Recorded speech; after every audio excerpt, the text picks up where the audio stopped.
Brought to you by V-Guard, co-powered by Sensodyne and Vimal. ಬಾಯಲ್ಲಿ ಹೇಳಿ ಕೇಸರಿ. Associate sponsor Ultratech Cement. Election top 25ಗೆ ಸ್ವಾಗತ. ನಾನು ಅವಿನಾಶ್ ಶಿವನ್. ರಾಜಕೀಯ ರಣಕಣದ ಕುರಿತ 25 ಪ್ರಮುಖ ಸುದ್ದಿಗಳನ್ನ ಕ್ವಿಕ್ ಆಗಿ ನೋಡ್ಕೊಂಡು ಬರೋಣ. ಎಸ್ಐಟಿ ಅಂದ್ರೆ ಸಿದ್ದರಾಮಯ್ಯ ಇನ್ವೆಸ್ಟಿಗೇಷನ್ ಟೀಮ್ ಅಂತ ಕುಮಾರಸ್ವಾಮಿ ವಾಗ್ದಾಳಿ ನಡೆಸಿದ್ದಾರೆ. ಈ ಬಗ್ಗೆ ಬೆಂಗಳೂರಲ್ಲಿ ಪ್ರತಿಕ್ರಿಯಿಸಿ ಎಸ್ಐಟಿ ಅಂದ್ರೆ ಶಿವಕುಮಾರ್ ಇನ್ವೆಸ್ಟಿಗೇಷನ್ ಟೀಮ್, ಎಸ್ಐಟಿ ಅಂದ್ರೆ ವಿಶೇಷ ತನಿಖಾ ದಳ ಅಂತ ಅನ್ಕೊಂಡಿದ್ದೆ ಅಂತ ವ್ಯಂಗ್ಯವಾಡಿದ್ದಾರೆ. ಪೆನ್ಡ್ರೈವ್ ಕೇವಲ ಹಾಸನಕ್ಕೆ ಮಾತ್ರ ಹಂಚಿಕೆ ಆಗಿಲ್ಲ ಅಂತ ಎಚ್ಡಿಕೆ ಗಂಭೀರವಾಗಿ ಆರೋಪಿಸಿದ್ದಾರೆ. ಈ ಬಗ್ಗೆ ಬೆಂಗಳೂರಿನಲ್ಲಿ ಪ್ರತಿಕ್ರಿಯಿಸಿದ ಮಾಜಿ ಸಿಎಂ ಕುಮಾರಸ್ವಾಮಿ, ಪೊಲೀಸರನ್ನ ಇಟ್ಕೊಂಡು ಮಂಡ್ಯದಲ್ಲೂ ಕೂಡ ಪೆನ್ಡ್ರೈವ್ ಹಂಚಿದ್ದಾರೆ. ಏಪ್ರಿಲ್ 21ರಂದು ಪೆನ್ಡ್ರೈವ್ ಹಂಚಿಕೆ ಮಾಡಲಾಗಿದೆ. ಪೆನ್ಡ್ರೈವ್ ಹಂಚಲು ಡಿಸಿ ಮತ್ತು ಪೊಲೀಸರು ಸಹಕಾರ ನೀಡಿದ್ದಾರೆ ಅಂತ ಆರೋಪಿಸಿದ್ದಾರೆ. ವಿಡಿಯೋ ಹಂಚಿಕೆ ಮಾಡಿದವರ ವಿರುದ್ಧ ಕ್ರಮ ಕೈಗೊಂಡಿಲ್ಲ ಅಂತ ಎಚ್ಡಿಕೆ ಆಕ್ರೋಶ ವ್ಯಕ್ತಪಡಿಸಿದ್ದಾರೆ. ಈ ಬಗ್ಗೆ ಬೆಂಗಳೂರಿನಲ್ಲಿ ಮಾತನಾಡಿದ ಮಾಜಿ ಸಿಎಂ ನವೀನ್ ಗೌಡ, ಈ ಅಶ್ಲೀಲ ವಿಡಿಯೋಗೆ ಕ್ಷಣಗಣನೆ ಎಂದಿದ್ದ ನವೀನ್ ಗೌಡ, ಕಾರ್ತಿಕ್, ಚೇತನ್, ಪುಟ್ಟರಾಜು ವಿರುದ್ಧ ಡಿಸಿ ಮತ್ತು ಪೊಲೀಸರ ಬಳಿ ದೂರು ದಾಖಲಾಗಿದೆ. 15 ದಿನಗಳಾಯಿತು, ಈ ಕ್ಷಣದವರೆಗೂ ಕೂಡ ಅರೆಸ್ಟ್ ಮಾಡಿಲ್ಲ, ಯಾವುದೇ ಕ್ರಮ ಕೈಗೊಂಡಿಲ್ಲ ಅಂತ ಗರಂ ಆದರು. ಪ್ರಜ್ವಲ್ ರೇವಣ್ಣ ಪೆನ್ಡ್ರೈವ್ ಪ್ರಕರಣಕ್ಕೆ ಸಂಬಂಧಪಟ್ಟ ಇದು ಇನ್ವರ್ಟರ್ ಎಸಿ. ನೀವು ಗ್ಯಾಮ್ಲರ್ ಅಲ್ವಾ? ಗ್ಯಾಮ್ಲರ್ ಜೂಜಾಡ್ತಿರಲ್ವಾ? ನೀವು ಜೂಜಾಡ್ತೀರಾ? ಇಲ್ಲ, ಯಾರು ಏನು ಹೇಳಿದ್ರು ಅಂತ ನೀನು ಎಷ್ಟು ಕಾಸ್ಟ್ಲಿ ಹಾಗೂ ಡೆಲಿಕೇಟ್ ಎಸಿ ತಗೊಂಡು ಸ್ಟೆಬಿಲೈಸರ್ ತಗೊಳ್ಳಿಲ್ಲ ಅಂದ್ರೆ ಇದು ಜೂಜಾಟ ತಾನೇ. ಒಂದೇ ಫ್ಲಕ್ಚುಯೇಷನ್ ಗೆ ನಿಮ್ಮ ಇನ್ವರ್ಟರ್ ಎಸಿಯ ಪಾರ್ಟ್ಸ್ ಡ್ಯಾಮೇಜ್ ಆಗಬಹುದು. ಅದನ್ನು ವಿ-ಗಾರ್ಡ್ ಉಪಯೋಗಿಸಿ ಸುರಕ್ಷಿತವಾಗಿರಿಸಿ. V Guard, India's number 1 stabiliser. ಬೆಂಗಳೂರಿನಲ್ಲಿ ಜೆಡಿಎಸ್ ಕಾರ್ಯಕರ್ತರು ಬೃಹತ್ ಪ್ರತಿಭಟನೆ ನಡೆಸಿದ್ದಾರೆ. ಡಿಸಿಎಂ ಡಿಕೆ ವಿರುದ್ಧ ಆಕ್ರೋಶ ವ್ಯಕ್ತಪಡಿಸಿದ್ರು. ಬೆಂಗಳೂರಿನ ಜೆಡಿಎಸ್ ಕಚೇರಿ ಬಳಿ ಪ್ರತಿಭಟನೆ ನಡೆದಿದ್ದು ಡಿಕೆ ಶಿವಕುಮಾರ್ ಅವರನ್ನ ಬಂಧಿಸಿ ಅಂತ ಆಗ್ರಹಿಸಿದ್ರು. ಪ್ರಜ್ವಲ್ ಪ್ರಕರಣಕ್ಕೆ ಸಂಬಂಧಪಟ್ಟಂತೆ ಶಾಸಕ ಯತ್ನಾಳ್ ಪ್ರತಿಕ್ರಿಯೆ ನೀಡಿದ್ದಾರೆ. ಈ ಬಗ್ಗೆ ವಿಜಯಪುರದಲ್ಲಿ ಮಾತನಾಡಿದ ಯತ್ನಾಳ್, ನೆನೆ ವಕೀಲ ದೇವರಾಜೇಗೌಡ ಪ್ರಕರಣದ ಹಿಂದೆ ಯಾರಿದ್ದಾರೆ ಅಂತ ಹೇಳಿದ್ದಾರೆ. ಎಸ್ಐಟಿ ಸಂಪೂರ್ಣವಾಗಿ ಡಿಕೆ ಏಜೆಂಟ್ ಆಗಿ ಕೆಲಸ ಮಾಡ್ತಾ ಇದೆ. ಅಧಿಕಾರಿಗಳೆಲ್ಲ ಡಿಕೆ ಕಂಟ್ರೋಲ್ನಲ್ಲಿರೋರು. ಎಸ್ಐಟಿ ತನಿಖೆಯಿಂದ ನ್ಯಾಯ ಸಿಗಲ್ಲ ಅಂತ ವಾಗ್ದಾಳಿ ನಡೆಸಿದ್ದಾರೆ. ವಕೀಲ ದೇವರಾಜೇಗೌಡ ಹೇಳಿಕೆ ಬೆನ್ನಲ್ಲೇ ಡಿಕೆ ವಿರುದ್ಧ ಮಂಡ್ಯದಲ್ಲಿ ಪ್ರತಿಭಟನೆ ಶುರುವಾಗಿದೆ. ಜೆಡಿಎಸ್ನಿಂದ ಡಿಸಿಎಂ ಡಿಕೆ ಶಿವಕುಮಾರ್ ಪ್ರತಿಕೃತಿಗೆ ಚಪ್ಪಲಿ ಹಾರ ಹಾಕಿ ಆಕ್ರೋಶ ವ್ಯಕ್ತಪಡಿಸಿದ್ದಾರೆ. ಈ ವೇಳೆ ಜೆಡಿಎಸ್ ಕಾರ್ಯಕರ್ತರು ಮತ್ತು ಪೊಲೀಸರ ನಡುವೆ ಮಾತಿನ ಚಕಮಕಿ ನಡೆಯಿತು. ಪ್ರತಿಭಟನಾಕಾರರು ಡಿಕೆ ಶಿವರಾಮೇಗೌಡ ವಿರುದ್ಧ ಘೋಷಣೆ ಕೂಗಿ ಆಕ್ರೋಶ ವ್ಯಕ್ತಪಡಿಸಿದ್ದಾರೆ.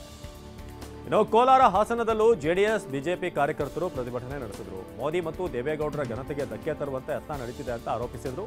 ಪ್ರಕರಣವನ್ನ ಸಿಬಿಐಗೆ ನೀಡಬೇಕು ಅಂತ ಒತ್ತಾಯಿಸಿದರು.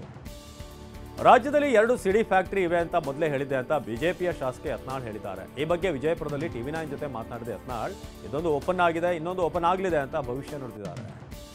ನನ್ನ ಕೇಸ್ನಲ್ಲಿ ಬರೀ ಡಿಕೆ ಶಿವಕುಮಾರ್ ಭಾಗಿಯಾಗಿಲ್ಲ, ನಮ್ಮವರು ಇದ್ದಾರೆ ಅಂತ ರಮೇಶ್ ಜಾರಕಿಹೊಳಿ ಸ್ಫೋಟಕ ಹೇಳಿಕೆ ನೀಡಿದ್ದಾರೆ. ಈ ಬಗ್ಗೆ ಗೋಕಾಕ್ನಲ್ಲಿ ಪ್ರತಿಕ್ರಿಯಿಸಿದ ರಮೇಶ್, ಜೂನ್ 4ರ ನಂತರ ಎಲ್ಲವನ್ನು ಬಹಿರಂಗಪಡಿಸುತ್ತೇನೆ. 4 ವರ್ಷದಿಂದ ಪ್ರಶ್ನಾರ್ಥಕವಾಗಿರುವಂಥ ಎಲ್ಲದಕ್ಕೂ ಕೂಡ ಜೂನ್ 4ರ ಬಳಿಕ ಯಥೇಶ್ವರಿ ಹಾಡೋಣ ಅಂತ ಹೇಳಿದ್ದಾರೆ. ಮುಂದೆ ಸಿಎಂ ಸಿದ್ದರಾಮಯ್ಯನವರ ಪರಮೇಶ್ವರ್ ಅವರ ಸಿಡಿ ಕೂಡ ಬರಬಹುದು ಅಂತ ರಮೇಶ್ ಜಾರಕಿಹೊಳಿ ಸ್ಫೋಟಕ ಹೇಳಿಕೆ ಕೊಟ್ಟಿದ್ದಾರೆ. ಮೊದಲಿಂದ ಸಿಡಿ ಬಗ್ಗೆ ನಾನು ಹೇಳ್ಕೊಂಡೇ ಬಂದಿದ್ದೆ, ಆಗ ಎಲ್ಲರೂ ಕೂಡ ನನ್ನ ಹೇಳಿಕೆಯನ್ನು ನಿರ್ಲಕ್ಷ್ಯ ಮಾಡ್ತಾ ಬಂದರು. ಇವತ್ತು ಒಬ್ಬರಿಗಾಗಿದೆ, ಮುಂದೆ ಸಿದ್ದರಾಮಯ್ಯ ಪರಮೇಶ್ವರ್ ಅವ್ರಿಗೂ ಕೂಡ ಹೀಗೆ ಆಗ್ಬೋದು ಅಂತ ಹೇಳಿದ್ದಾರೆ. ಪ್ರಜ್ವಲ್ ಕೇಸ್ನಲ್ಲಿ ನನ್ನ ಪಾತ್ರವಿದ್ದರೆ ರಾಜಕೀಯದಿಂದ ಹಿಂದೆ ಸರಿಯುವೆ ಅಂತ ಶ್ರೇಯಸ್ ಪಟೇಲ್ ಹೇಳಿದ್ದಾರೆ. ಹಾಸನದಲ್ಲಿ ಮಾತನಾಡಿರುವ ಶ್ರೇಯಸ್, ಆರೋಪ ನಿಜವಾದರೆ ಜೂನ್ 4ರಂದು ನಾನು ಗೆದ್ದರೆ ರಾಜೀನಾಮೆ ನೀಡ್ತೇನೆ. ದೇವರಾಜೇಗೌಡ ವಿರುದ್ಧ ಮಾನನಷ್ಟ ಮೊಕದ್ದಮೆ ಹೂಡುತ್ತೇನೆ. ತನಿಖೆಗೂ ನಾನು ಸಿದ್ಧನಿದ್ದೇನೆ ಎಂದರು. ಪ್ರಧಾನಿ ನರೇಂದ್ರ ಮೋದಿ ಗುಜರಾತ್ನ ಅಹಮದಾಬಾದ್ನ ನಿಶಾನ್ ಪ್ರೌಢಶಾಲೆಯಲ್ಲಿ ತಮ್ಮ ಮತ ಚಲಾಯಿಸಿದ್ದಾರೆ. ಮತಗಟ್ಟೆಯತ್ತ ನಡೆದುಕೊಂಡೇ ಬಂದ ಮೋದಿ ಮತದಾರರತ್ತ ಕೈ ಬೀಸಿದರು. ಮಕ್ಕಳಿಗೆ ಆಟೋಗ್ರಾಫ್ ನೀಡಿದರು. ಈ ವೇಳೆ ಅಮಿತ್ ಶಾ ಮೋದಿಗೆ ಸಾಥ್ ನೀಡಿದರು. ಸ್ವಕ್ಷೇತ್ರ ಕಲಬುರಗಿಯಲ್ಲಿ ಎಐಸಿಸಿ ಅಧ್ಯಕ್ಷ ಮಲ್ಲಿಕಾರ್ಜುನ ಖರ್ಗೆ ಮತದಾನ ಮಾಡಿದರು. ಕಲಬುರಗಿಯ ಬಸವನಗರ ಸರ್ಕಾರಿ ಶಾಲೆಯಲ್ಲಿ ಖರ್ಗೆ ಮತದಾನ ನಡೆಸಿದರು. ಕಲಬುರಗಿ ಲೋಕಸಭೆ ಕ್ಷೇತ್ರದಲ್ಲಿ ಖರ್ಗೆ ಅಳಿಯ ರಾಧಾಕೃಷ್ಣ ಕಾಂಗ್ರೆಸ್ನಿಂದ ಅದೃಷ್ಟ ಪರೀಕ್ಷೆಗೆ ಇಳಿದಿದ್ದಾರೆ. ಖಾನಾಪುರದ ನಿಟ್ಟೂರು ಬಳಿ ಮತಗಟ್ಟೆ ಬಳಿ ಬಿಜೆಪಿ ಶಾಲು ಹಾಗೂ ಚಿಹ್ನೆ ಧರಿಸಿ ಮತಗಟ್ಟೆ ಬಳಿ ಪ್ರಚಾರ ಮಾಡಿದ ಆರೋಪ ಕೇಳಿಬಂದಿದೆ. ಈ ಹಿನ್ನೆಲೆ ಕಾಂಗ್ರೆಸ್ ಅಭ್ಯರ್ಥಿ ಬಿಜೆಪಿ ಕಾರ್ಯಕರ್ತರ ನಡುವೆ ಹಾಗೂ ಚುನಾವಣಾಧಿಕಾರಿಗಳು ಕೂಡ ಅಲ್ಲಿ ಕಿಡಿಕಾರಿದ್ದಾರೆ. ಪ್ರಾಮಾಣಿಕವಾಗಿ ಚುನಾವಣೆ ಎದುರಿಸಿ ಅಂತ ನಿಂಬಾಳ್ಕರ್ ಆಕ್ರೋಶ ಹೊರಹಾಕಿದ್ದಾರೆ. ಮೊಬೈಲ್ ಫೋನನ್ನು ಮತಗಟ್ಟೆಯೊಳಗೆ ತೆಗೆದುಕೊಂಡು ಹೋಗದಂತೆ ತಡೆದಿದ್ದಕ್ಕೆ ಪೋಲಿಂಗ್ ಏಜೆಂಟ್ ಮತದಾರರು ಪೊಲೀಸ್ ಸಿಬ್ಬಂದಿ ಜೊತೆ ವಾಗ್ವಾದ ನಡೆಸಿದರು. ರಾಯಚೂರು ನಗರ ಬೆಸ್ತುವಾರ ಪೇಟೆಯ ಮತಗಟ್ಟೆಯಲ್ಲಿ ಈ ಘಟನೆ ನಡೆದಿದೆ. ಬಳಿಕ ಪೊಲೀಸ್ ಹಿರಿಯ ಅಧಿಕಾರಿಗಳು ಸ್ಥಳಕ್ಕೆ ಬಂದು ಮತದಾರರು ಸುಮ್ಮನಾಗಿಸಿದರು. ವೈದ್ಯಾಧಿಕಾರಿಗಳ ನಿರ್ಲಕ್ಷ್ಯದಿಂದ ಗರ್ಭಿಣಿ ಸಾವನ್ನಪ್ಪಿದ ಹಿನ್ನೆಲೆ ತಪ್ಪಿತಸ್ಥ ಅಧಿಕಾರಿಗಳ ವಿರುದ್ಧ ಕ್ರಮ ಕೈಗೊಳ್ಳಬೇಕೆಂದು ಆಗ್ರಹಿಸಿ ಕೊಪ್ಪಳದ ಕುಷ್ಟಗಿಯಲ್ಲಿ ಮತದಾನ ಬಹಿಷ್ಕರಿಸಲಾಗಿದೆ. ತಾವರಗೆರೆ ಪಟ್ಟಣದ ವಿಟ್ಲಾಪುರ ಬಡಾವಣೆಯಲ್ಲಿ ಮತದಾರರು ಚುನಾವಣೆ ಬಹಿಷ್ಕಾರ ಮಾಡಿದ್ದಾರೆ. ಅಹಮದಾಬಾದ್ನಲ್ಲಿ ಕೇಂದ್ರ ಗೃಹ ಸಚಿವ ಅಮಿತ್ ಶಾ ಕುಟುಂಬ ಸಮೇತ ಆಗಮಿಸಿ ಮತ ಚಲಾಯಿಸಿದರು. ಪತ್ನಿ ಸೋನಲ್ ಶಾ, ಪುತ್ರ ಜೈ ಶಾ ಕೂಡ ವೋಟ್ ಮಾಡಿದರು. ಬಳಿಕ ಅಹಮದಾಬಾದ್ನಲ್ಲಿರುವ ಕಾಮೇಶ್ವರ ಮಹಾದೇವ್ ದೇವಾಲಯದಲ್ಲಿ ವಿಶೇಷ ಪೂಜೆ ಸಲ್ಲಿಸಿದರು. ಮಹಾರಾಷ್ಟ್ರದ ಬಾರಾಮತಿಯಲ್ಲಿ ಎನ್ಸಿಪಿಯ ಮುಖ್ಯಸ್ಥ ಶರದ್ ಪವಾರ್ ವೋಟ್ ಮಾಡಿದ್ದಾರೆ. ಪತ್ನಿ ಸುಪ್ರಿಯಾ ಸುಳೆ ವಿರುದ್ಧ ಪುತ್ರಿಯ ಜೊತೆಗೆ ಬಂದಿದ್ದಾರಲ್ಲಿ ಪವಾರ್ ಹಕ್ಕು ಚಲಾಯಿಸಿದ್ರು. ಪವಾರ್ ಪುತ್ರಿ ಸುಪ್ರಿಯಾ ಸುಳೆ ಎನ್ಸಿಪಿ ಅಭ್ಯರ್ಥಿಯಾಗಿ ಅಲ್ಲಿ ಕಣಕ್ಕಿಳಿದಿದ್ದಾರೆ. ಉಪಮುಖ್ಯಮಂತ್ರಿ ಅಜಿತ್ ಪವಾರ್ ಪತ್ನಿ ಸುನೇತ್ರಾ ಪವಾರ್ ಸುಪ್ರಿಯಾ ಸುಳೆ ವಿರುದ್ಧ ಸ್ಪರ್ಧಿಸಿದ್ದಾರೆ. ಮಧ್ಯಪ್ರದೇಶ ಮಾಜಿ ಮುಖ್ಯಮಂತ್ರಿ ಹಾಗೂ ವಿದಿಶಾ ಲೋಕಸಭಾ ಕ್ಷೇತ್ರದ ಬಿಜೆಪಿ ಅಭ್ಯರ್ಥಿ ಆಗಿರುವ ಶಿವರಾಜ್ ಸಿಂಗ್ ಚೌಹಾಣ್ ವೋಟಿಂಗ್ ಮಾಡಿದರು. ಕುಟುಂಬ ಸದಸ್ಯರ ಜೊತೆಗೆ ಆಗಮಿಸಿದ ಚೌಹಾಣ್ ಸಿಹೋರೆ ಮತಗಟ್ಟೆಯಲ್ಲಿ ಮತ ಚಲಾಯಿಸಿದರು. ಹಾಲಿ ಬಿಜೆಪಿ ಸಂಸದ ರಮಾಕಾಂತ್ ಭಾರ್ಗವ್ಗೆ ಟಿಕೆಟ್ ನಿರಾಕರಿಸಿ ಶಿವರಾಜ್ ಸಿಂಗ್ ಚೌಹಾಣ್ಗೆ ನೀಡಲಾಗಿದೆ. ಅಸ್ಸಾಂನ ದುಬ್ರಿಘಾಟ್ನ ಮತದಾರರು ಮತಗಟ್ಟೆಗೆ ತೆರಳೋದಕ್ಕೆ ಬೋಟನ್ನು ಬಳಸಿದರು. ಗಡದಾರ್ ನದಿ ಮಧ್ಯದಲ್ಲಿರುವಂತಹ ಚಾರ್ ಪ್ರದೇಶದ ಗ್ರಾಮಗಳ ಜನರು ವೋಟ್ ಮಾಡಲು ದೋಣಿ ಮೂಲಕ ಧುಬ್ರಿ ಪಟ್ಟಣಕ್ಕೆ ತೆರಳಿದರು. ಇಲ್ಲಿ ಸಾರಿಗೆ ವ್ಯವಸ್ಥೆ ದೊಡ್ಡ ಸಮಸ್ಯೆ ಆಗಿದೆ.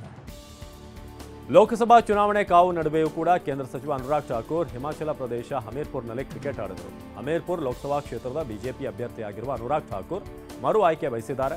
ಜೂನ್ 1ರಂದು ಅಲ್ಲಿ ಮತದಾನ ನಡೆಯಲಿದೆ. ಉತ್ತರ ಪ್ರದೇಶದ ಸೈಫೈನಲ್ಲಿ ಸಮಾಜವಾದಿ ಪಕ್ಷದ ಅಧ್ಯಕ್ಷ ಅಖಿಲೇಶ್ ಯಾದವ್ ಪತ್ನಿ ಡಿಂಪಲ್ ಯಾದವ್ ಮತದಾನ ಮಾಡಿದ್ರು. ಹಾಲಿ ಸಂಸದೆ ಆಗಿರುವ ಡಿಂಪಲ್ ಯಾದವ್ ಮೈನ್ಪುರಿ ಕ್ಷೇತ್ರದಿಂದ ಮರು ಆಯ್ಕೆ ಬಯಸಿದ್ದಾರೆ. ಅಖಿಲೇಶ್ ಯಾದವ್ ಕನೌಜ್ ಲೋಕಸಭಾ ಕ್ಷೇತ್ರದಿಂದ ಕಣಕ್ಕಿಳಿದಿದ್ದಾರೆ. ನಟಿ ಜನ್ಲಿಯಾ ದೇಶ್ಮುಖ್ ದಂಪತಿ ಮತದಾನ ಮಾಡಿದ್ದಾರೆ. ಮಹಾರಾಷ್ಟ್ರದ ಲಾತೂರ್ನಲ್ಲಿ ನಟ ರಿತೇಶ್ ದೇಶ್ಮುಖ್ ಹಾಗೂ ಜನಲಿಯಾ ತಮ್ಮ ಹಕ್ಕನ್ನು ಚಲಾಯಿಸಿದ್ದಾರೆ. ಸರತಿ ಸಾಲಿನಲ್ಲಿ ನಿಂತು ಮತದಾನ ಮಾಡಿದ್ದಾರೆ. ಎಲ್ಲರೂ ಮತ ಹಾಕುವಂತೆ ಮನವಿ ಮಾಡಿದ್ದಾರೆ. ಮಹಾರಾಷ್ಟ್ರದಲ್ಲಿ ಮತದಾನ ಮಾಡಲು ಆಗಮಿಸಿದ್ದ ಮಹಿಳೆಯರು ಗಮನ ಸೆಳೆದರು. ವಿದಿಶಾ ಲೋಕಸಭಾ ಕ್ಷೇತ್ರದ ಮತಗಟ್ಟೆಯೊಂದರ ಬಳಿ ಮಹಿಳೆಯರು ಜಾನಪದ ಗೀತೆಗಳನ್ನು ಹಾಡಿ ಡ್ಯಾನ್ಸ್ ಮೂಲಕ ಮತೋತ್ಸವಕ್ಕೆ ರಂಗು ನೀಡಿದರು. Brought to you by V-Guard, co-powered by Sensodyne and Vimal. ಬಾಯಲ್ಲಿ ಹೇಳಿ ಕೇಸರಿ. Associate sponsor UltraTech cement.